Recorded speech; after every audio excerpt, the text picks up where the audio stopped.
offensive coordinator options, early season struggles, hoops predictions. We got a lot of questions, a lot of good questions in this week's mailbag. So let's jump right into it. Start answering some of your questions here on the Morning Pit on youtube.com/Panther-Lair.com.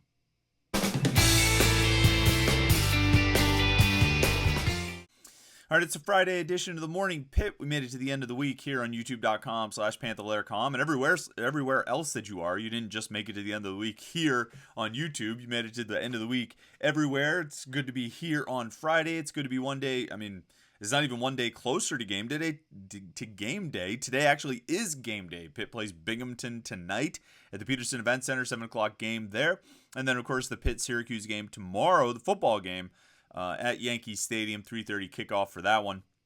As you know, we will be live after that game right here at youtube.com/Panther-Lair.com for our live post-game show. We'll be doing that one whenever the game ends. Probably a few minutes after it ends, we will go live pretty promptly. So I'm guessing probably around 6:30, 7 o'clock. Probably closer to 7 than 6:30, depending on the commercial breaks and how much scoring there is.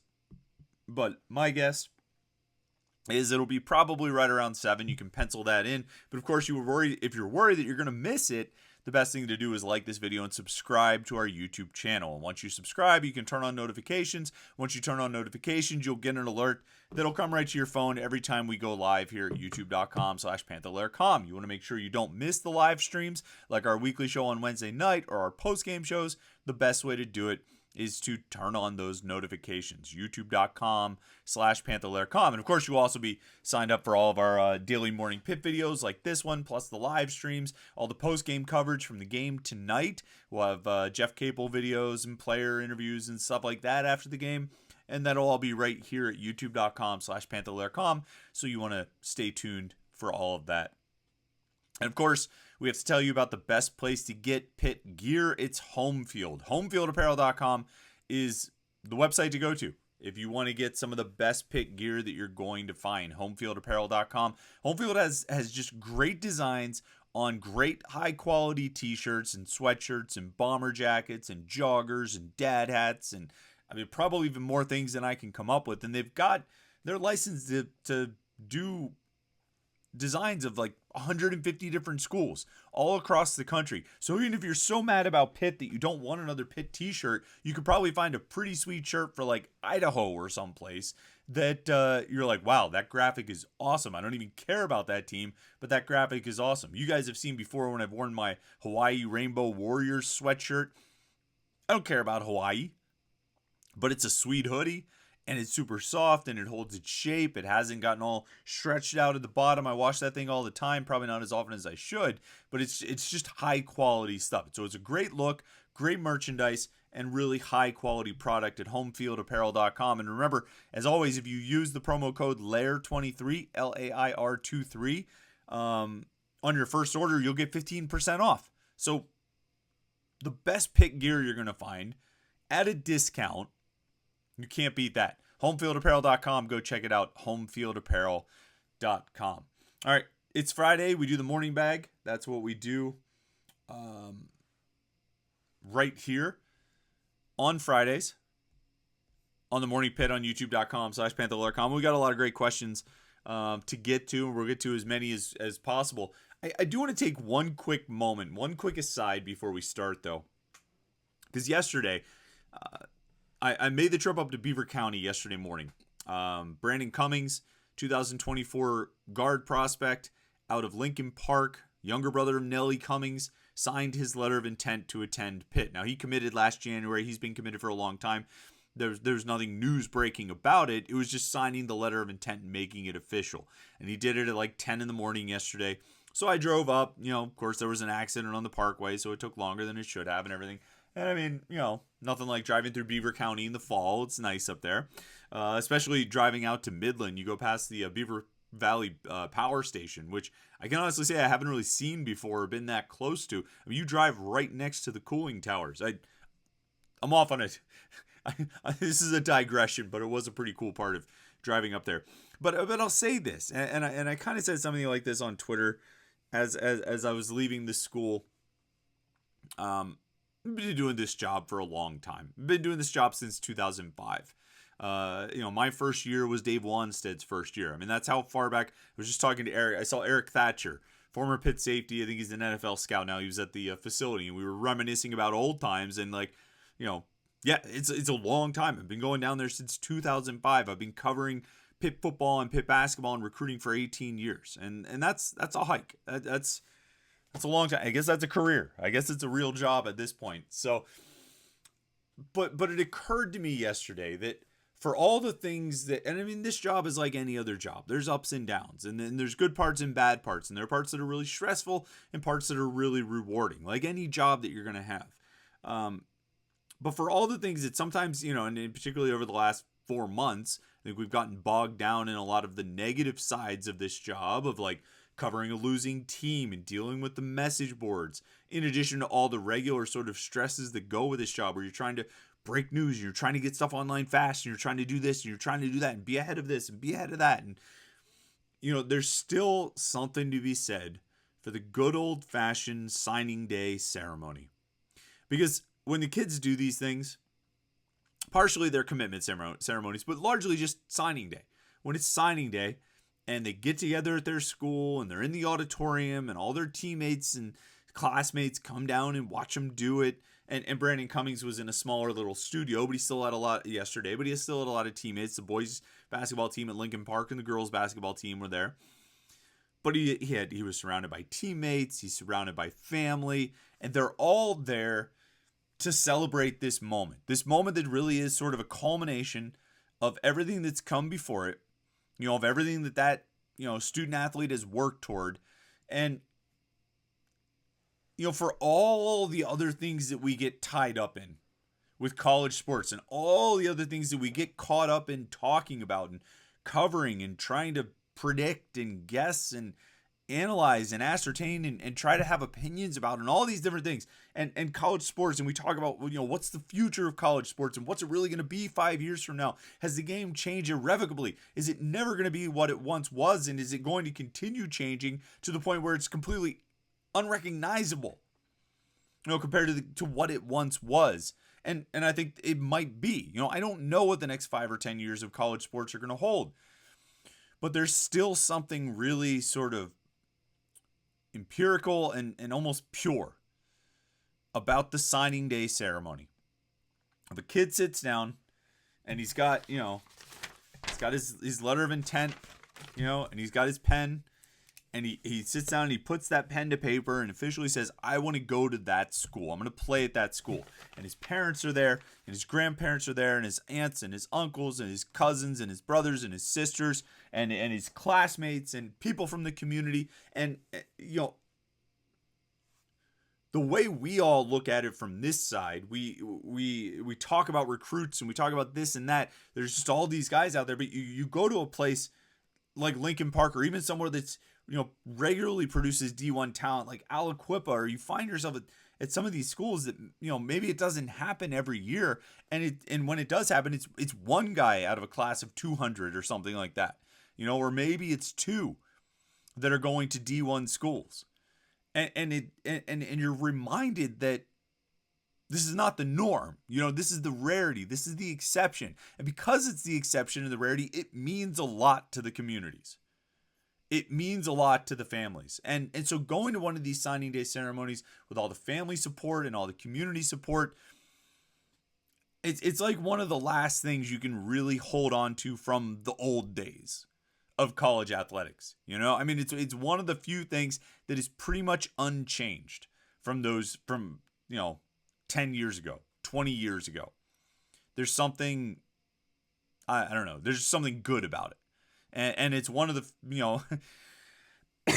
excuse me, it's one of the few things that I think still just feels right. It feels like college sports. And so if you haven't gotten a chance, go look at youtube.com slash Panther-Lair.com, no dash, youtube.com slash Panther-Lair.com. We had a video from Brandon Cummings signing yesterday. Just check it out. Hear his coach speak and his parents speak and the support around him. It's great stuff. And I know you're probably saying like, dude, shut up, talk about Pitt, tell me when they're going to fire the offensive coordinator and this kind of stuff. And that's exactly what I'm talking about.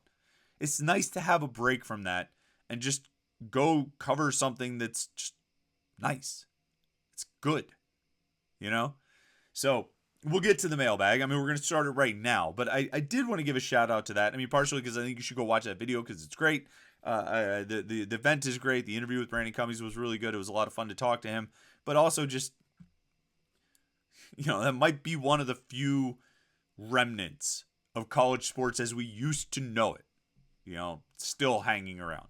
Because senior day is next week, right? I swear this is the last thing I'm going to say. But senior day is not even senior day anymore, right? I mean, senior day is senior day for a 1-year rental guy. You know what I mean? Keaton Slovis walked at senior day last year, I think. Or maybe he didn't. Maybe because his family couldn't make it out or something. But I assume Phil Dracovic will walk at senior day. Tyler Wiltz walked at senior day last year. Shane Simon will walk at and Sibo Flemister will walk at senior day this year. And these guys were here for 2 years each. Malcolm Epps will walk at senior day today. And I mean, kudos to him. I'm not trying to take anything away from him, but it's not even senior day is not like what it used to be. It's not like, wow, we're celebrating all these guys who have been here for 4 years or 5 years. Some of these guys were here for 1. And some guys who were here for 3 or 4 years are going to go do their senior day somewhere else. There's not much left that's untouched by the modern world or the current state of things, so to speak. But signing day ceremony's there. All right. Enough of that. Let's jump into it. Get to as many questions as possible. Smenges says, in terms of scheme, approach, and play calling, which 2 or 3 potential Pitt 2024 offensive coordinators do you personally think would have the most success with Pitt's roster? So I'm not going to sit here and say that I've got some list in mind. I haven't really dug that deep into it. And inevitably, it'll be someone, I could put together a list of 5 names right now. And the real option, the best option would be someone that's not even on that list. I don't know who fits best. I don't know who Pat Narduzzi might look at if he decides to make a change. What I think and what I know is that they need someone. I think they need someone with proven success, someone who has had success at the Power 5 level, and someone who can get the ball to the playmakers. Not run too complicated of a system so the quarterback can process it and have success. But, I say all this, and getting a guy with Power 5 experience, I don't know how likely that is. You might need to go for a successful group of 5 coordinator. Or if you want to take a risk, take a chance, you get that successful, whoever. Can't say Michigan because that's not a good example. Pick one of these schools that's in the that has been successful for a while now and get one of their top offensive assistants. My thought probably is that you go for a successful group of 5 coordinator, or maybe a group of 5 head coach who's having a lot of success, or an FCS head coach who's like just lighting it up with offense, and you go and get someone like that. But you need someone that has a history of some kind of success. And somebody who can get the ball to the playmakers and have a system that a quarterback can operate. Pit Engineer 12 says, Chris, your comments on the postgame show were clear on identifying a quarterback, whether that's on the roster or the portal. My question is, don't they need to sort out the offensive coordinator first? Wasn't getting Keaton Slovis, then Frank Cignetti as the offensive coordinator a mismatch from last year, and can't afford to do that again? I get not waiting, but all the more reason to hurry on that OC decision. I am coming around on the idea of if you're going to change offensive coordinators, you should do it sooner rather than later. As a matter of fact, that might even be the lead item in today's 3-2-1 column if you want to look ahead to that. That'll publish in an hour or 2. I'm coming around on that idea because of what you're saying. I think you need to be able to hit the ground running in the transfer portal. And if you feel that you're going to need a transfer quarterback and you know that you're going to change offensive coordinators, then you probably should do those things quickly and aggressively. It is funny that when you talk about like the mismatch of Frank Cignetti and Keaton Slovis, and I do think there was a mismatch there. I think that was part of the issue last season. But I think it's funny when you talk about that issue, ultimately Frank Cignetti went 9-4 with quarterbacks he did not choose, right? Keaton Slovis, Nate Yarnell, Nick Patty last year. Those 3 guys, they went 9-4. This year, with 2 quarterbacks Cignetti did choose, Pitt's 2-7. So I do think you want to have the coordinator choose his quarterback, but it is kind of funny how that has worked out. And by funny, I mean sad. JTads14 says, don't necessarily need to be answered in the mailbag. Just curious why Fitzsimmons hasn't seen more time since he's come back from injury. I don't know. My best guess has been that he's still trying to, he's still recovering from that injury. I thought he would play a lot. I thought he would be a significant part of that defensive tackle rotation. Maybe DeAndre Jules emerging pushed him down a little bit, and then that combined with his injury at the start of the season limited his playing time. But he's a guy they're going to have to count on next year. I mean, next year when all three of those 6-year seniors are gone, and you're looking at DeAndre Jules, Fitzsimmons, Elliott Donald, Isaiah Neal. I mean, like, they're going to need Sean Fitzsimmons in the mix. They're going to need Isaiah Neal in the mix. These guys got to play in the final 3 games. Get them some valuable reps so they're not going into it completely cold in 2024. Pitman 2003. If this season were to become a trend for Narduzzi, losing records regularly, what do you think would be the reason for the downturn? NIL, poor OC hires, transfer portal, something else?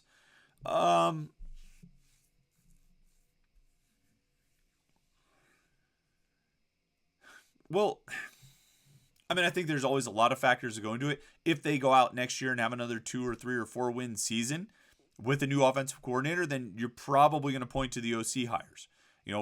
I think you're projecting, like, if they do this a couple more years and have a couple more bad seasons, what will be the reasons for this overall downturn? And I think we have to see what the circumstances actually are. I mean, I think, look, this drop from 9-4 last year to 2-7 this year is on the offense. I don't think there's any question about it. I mean, that's who bears the majority of the blame for this is the offense. And so, that's where you point the finger. Now, if the offense continues to be terrible over the next couple seasons, excuse me, with or without the current offensive staff, then it's a problem of hiring overall. But also, if you stick with this offensive staff and the offense continues to be terrible, then it's a problem of offensive hiring. I do think a lot of it will come down to that. And I think a lot of bringing the program out of this tailspin or this downturn that they're in is going to be fixing the offense. And Pat Narduzzi, I think, has to understand that. And he has to also realize, I think he'll have to decide what he needs to do in order to fix the offense. Kind of along the same lines here, Berg B says, if Narduzzi makes a change at offensive coordinator, how important do you think it is that they hire the OC in December, this time to let the OC help recruit offensive players, particularly a quarterback if they choose to bring one in? Slovis and Signetti just didn't seem like a good fit, and I think you'd probably want your new OC leading that search if possible, if not bringing a guy with him. But the last couple of OCs have been hired too late to leverage in portal recruiting of offensive players. Thoughts? I agree. And that's why I'm kind of coming around on the idea that if you're going to do it, you might as well do it sooner. Because you get a week between the Duke game and the conference championship game, and then the portal opens the following Monday. If you're going to change offensive coordinators,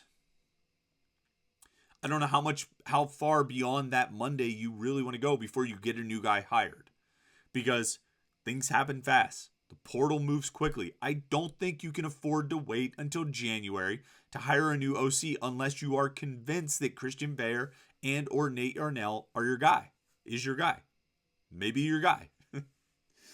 If you're convinced about them, then maybe you buy yourself a little bit more time with the hire. But if you're not, or if you think you need to get a quarterback out of the portal, then I think you should have a coordinator in place, which means you need to move fast.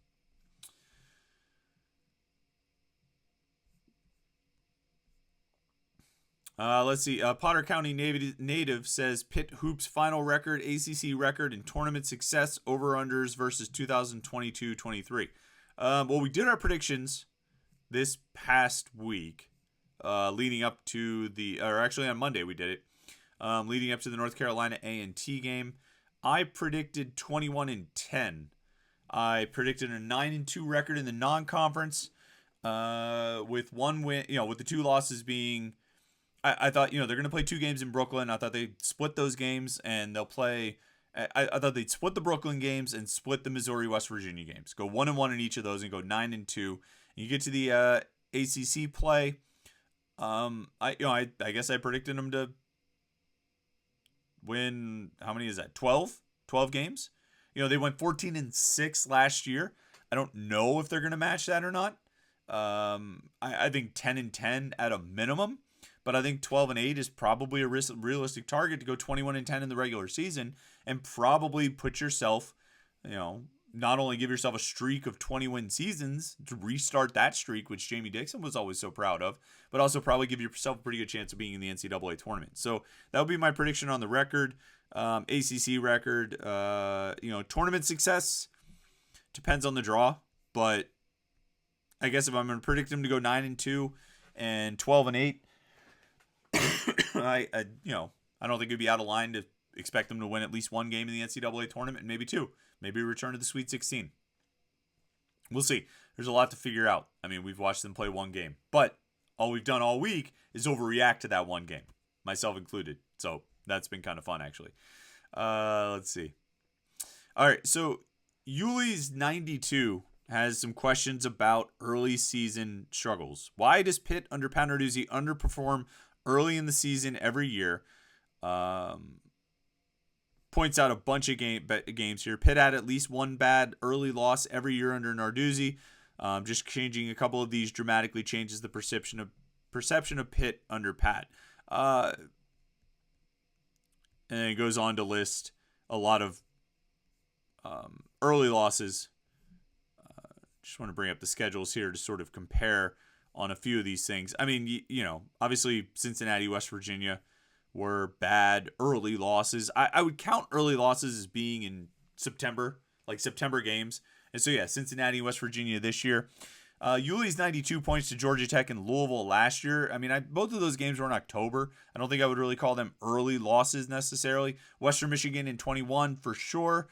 2020, NC State and Boston College. Yeah, 2019, I can't. Yuli's 92 lists Virginia as the bad early loss in 2019. I can't really get on board with that. Virginia won the Coastal that year. I can't count that as a bad loss. It was a season opener. I'm not sure I would count that. 2018, North Carolina, Penn State, and UCF. I mean, I think UCF was in October. North Carolina was a bad loss, though. I'll give you that one.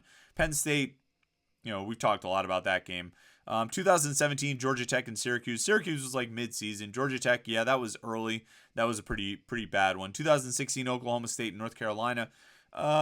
North Carolina was a bad one. Oklahoma State was a game they had a chance to win, but I don't necessarily count that as a bad loss, nor do I count 2015, the Iowa game, as a bad loss. It's an early loss, but I mean, you went on the road against a Power 5 opponent. I'm not sure if I'm going to count that necessarily as a bad loss.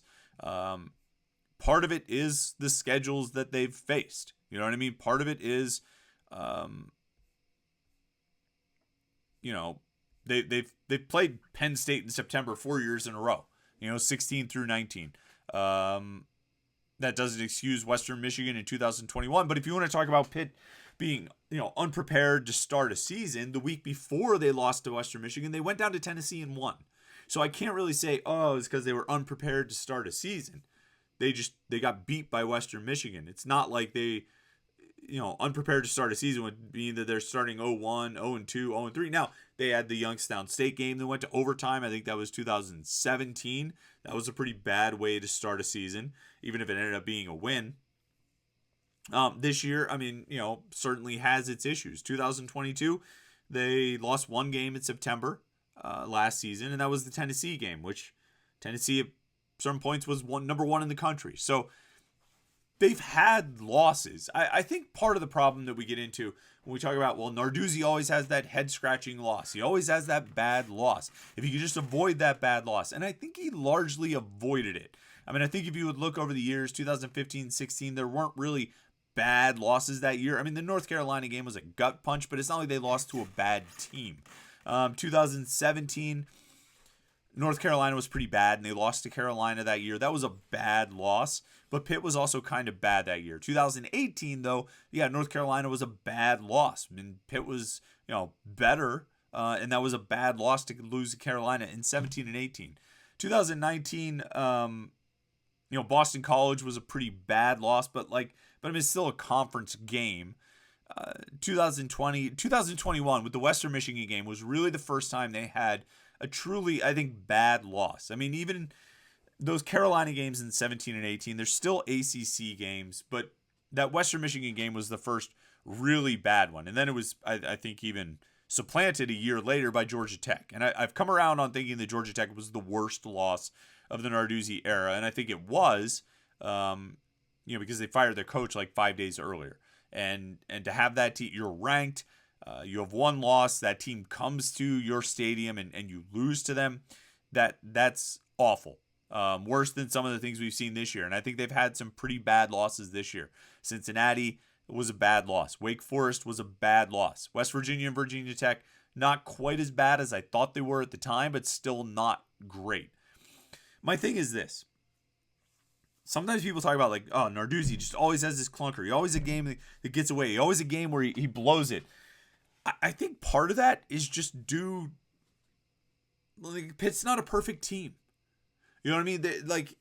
Those teams that sometimes can get off to a 5-0 start or 6-0 start either have easy schedules or they just get a little lucky, and maybe Pitt just doesn't have that luck. I mean, it's like a one score type of thing. Oh, you just play these one score games and you're 50% lose, 50% win, and Pitt just ends up on the low end of it. I don't know if it's necessarily related to Narduzzi. Maybe it is, maybe it isn't. Maybe it's just that Pitt is a middle tier team, slightly toward the upper part of that middle tier, and when you're in that area and you've got that level of talent, you recruit at the level they've recruited at, you're more susceptible to bad luck. You're more susceptible to games not going your way. And so more than something of, either weird voodoo mumbo jumbo about Pitt being cursed and somewhere between that and this idea that the coaching staff is awful is probably this reality of in between of, when you're not superior to everyone and you're not inferior to everyone, you're going to have this mix of results and mix of outcomes. And sometimes you're going to pull off games like Tennessee in 2021, or Penn State in 2016, or Clemson in 2016, or Miami in 2017, UCF in 2019, and just straight up winning the Coastal in 2018 and winning the ACC in 21 and all these things. You're going to have those, but then you're going to have sort of a flip side of it. Of games that get away, of games that you lose where you probably shouldn't lose just because you're in a tier of the sport and your talent level is such that you're not going to be good enough to just beat everybody without playing at a really, really high level week in, week out. So I don't think it's an early season thing. I don't think it's, maybe it is or maybe it isn't like a coaching. Excuse me. Still got that cough. Sorry. I don't think it's like a coaching staff thing. I think it's just it's sort of who Pitt is and who a lot of teams are and where a lot of teams are in that sort of tier of college sports. I mean, you could be Syracuse. You could play Syracuse's schedule and start off 4-0 and then, have they won a game since conference play started? I think they're 4-5 now. But on the flip side, Pitt hasn't gone undefeated in non-conference play ever since they joined a conference. They have never had an undefeated non-conference season except for 2020 when they beat Austin Peay. They played a one-game non-conference schedule in 2020. It's the only time they've had a perfect non-conference record. Yep.